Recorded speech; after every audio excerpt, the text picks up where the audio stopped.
Halo guys, apa kabar? Semoga semuanya dalam keadaan sehat dan rezekinya berlimpah.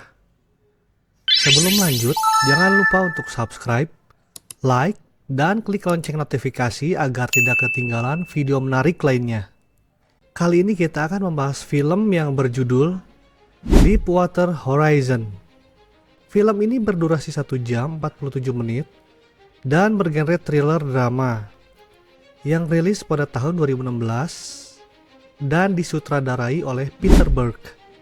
Film ini berdasarkan kisah nyata di mana pada saat itu terjadi bencana besar di anjungan pengeboran minyak lepas pantai yang bernama Deepwater Horizon yang dimiliki oleh Transocean dan dikelola oleh British Petroleum atau biasa mereka sebut BP, yang terjadi pada tanggal 20 April tahun 2010, yang juga merupakan salah satu bencana lingkungan terbesar dalam sejarah Amerika Serikat.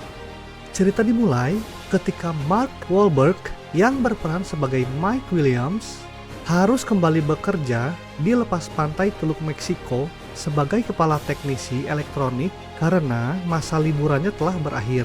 Mike diantarkan oleh istrinya hingga landasan helikopter. Di sana, Mike bertemu dengan atasannya yaitu Jimmy Harrell yang menjabat sebagai manajer instalasi, Andrea Fleitas sebagai petugas navigasi rigging, 2 anggota BP, dan kru lainnya. Setelah menunggu beberapa waktu, akhirnya mereka pun lepas landas menuju Deepwater Horizon. Namun, di tengah perjalanan, sempat terjadi ketegangan akibat ada burung yang menabrak kaca depan helikopter. Namun, beruntung, tidak terjadi apa-apa. Setibanya di sana, Mike dan atasannya terkejut melihat para pekerja Schlumberger pulang lebih awal dari jadwal yang sudah ditentukan atas desakan supervisor BP, yaitu Donald Vidrin. Karena para pekerja Schlumberger ditugaskan untuk menuangkan fondasi beton, dan seharusnya mereka melakukan uji tekanan terlebih dahulu setelah itu. Tapi, pihak pengelola yaitu BP malah mengabaikan prosedur keselamatan demi mempercepat pengeboran. Ketegangan mulai terasa ketika Jimmy mendatangi kantor BP bersama Mike untuk membujuk Vidrin melakukan tes uji tekanan dan mengungkapkan keprihatinan seriusnya terhadap keamanan dan integritas platform. Dia merasa bahwa tindakan-tindakan yang diambil oleh manajemen BP untuk mempercepat pengeboran dapat mengancam keselamatan kru dan menyebabkan bencana. Ketidaksetujuan antara Jimmy dan para manajer BP semakin memanas seiring dengan keputusan yang dibuat oleh para eksekutif perusahaan. Mereka memaksakan prosedur-prosedur yang meragukan dan mempercepat jadwal pengeboran tanpa memperhatikan resiko yang terlihat. Hingga akhirnya tes uji tekanan pun dilakukan yang disaksikan langsung oleh Jimmy, Mike, dan juga Vidrin. Tes tersebut membuat semua orang tegang, karena semakin lama semakin besar juga tekanan yang dilakukan dan itu akan semakin berisiko, sehingga dapat memicu kebocoran pada pipa beton. Dan akhirnya tes pun selesai menurut Vidrin, tapi tidak menurut Jimmy. Karena menurut Vidrin tidak terjadi apa-apa, namun Jimmy masih tidak yakin dengan hasil tes tersebut.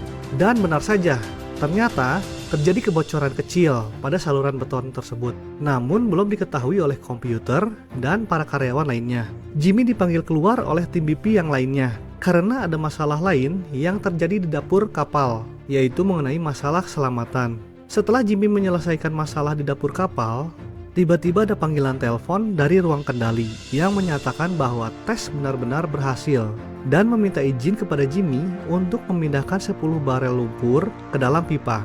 Dengan keputusan yang sangat berat dan memandang karyawan sekitar, akhirnya Jimmy memberikan izin kepada operator ruang kendali, namun tetap dengan berat hati dan masih dalam keraguan. Pada malam harinya, ketegangan mencapai pada puncaknya ketika platform Deepwater Horizon mengalami ledakan yang mengerikan. Ledakan tersebut menyebabkan kebakaran besar-besaran dan kerusakan struktural yang mengancam keselamatan seluruh kru. Mike, Jimmy, dan sejumlah kru lainnya harus segera berjuang untuk bertahan hidup dan mencari jalan keluar dari bencana yang mengancam jiwa tersebut. Selama bencana berlangsung, film ini menyoroti ketegangan yang dialami oleh para kru, ketidakpastian keluarga mereka di darat, dan upaya heroik mereka untuk bertahan hidup. Mereka harus berjuang melawan api, asap, dan juga kekacauan yang tak terkendali sambil mencoba menavigasi jalur evakuasi yang hancur. Sementara itu di darat, istri Mike yaitu Felicia dan keluarga kru lainnya, termasuk anak perempuan Jimmy, mengikuti perkembangan bencana tersebut melalui media. Mereka harus berjuang dengan ketidakpastian dan ketakutan sambil berharap agar orang-orang yang mereka cintai dapat selamat dari tragedi yang sedang berlangsung. Dengan visual yang dramatis dan efek khusus yang mengesankan, film ini menampilkan adegan-adegan yang tegang dan mengharukan seiring dengan upaya para kru untuk bertahan hidup. Peningkatan ketegangan dan ketakutan memuncak ketika evakuasi terakhir dilakukan, dan keberanian serta kerjasama tim menjadi kunci untuk menyelamatkan nyawa mereka. Meskipun beberapa kru berhasil selamat, bencana Deepwater Horizon ini meninggalkan dampak yang mengerikan. Tragedi ini menyebabkan kerugian nyawa, yaitu 11 nyawa melayang, kerusakan lingkungan yang luas, dan masalah hukum yang berkepanjangan bagi perusahaan minyak BP. Film ini menyoroti kompleksitas industri minyak, tekanan keuntungan, dan prioritas keselamatan yang seringkali tertekan dalam pengambilan keputusan perusahaan. Dengan akting yang kuat dan penggambaran yang realistis tentang kejadian nyata Deepwater Horizon, memberikan gambaran yang mengharukan dan menggugah hati tentang ketahanan manusia di tengah bencana yang menghancurkan. Film ini juga memberi peringatan yang penting tentang pentingnya memprioritaskan keselamatan dan lingkungan dalam setiap keputusan bisnis yang diambil, terutama dalam industri yang berpotensi berbahaya, seperti pengukuran minyak di lepas pantai. Di akhir film, diperlihatkan kesaksian Mike di pengadilan dan kru lainnya, karena BP adalah yang bertanggung jawab sepenuhnya akibat kejadian ini. Dan film pun berakhir.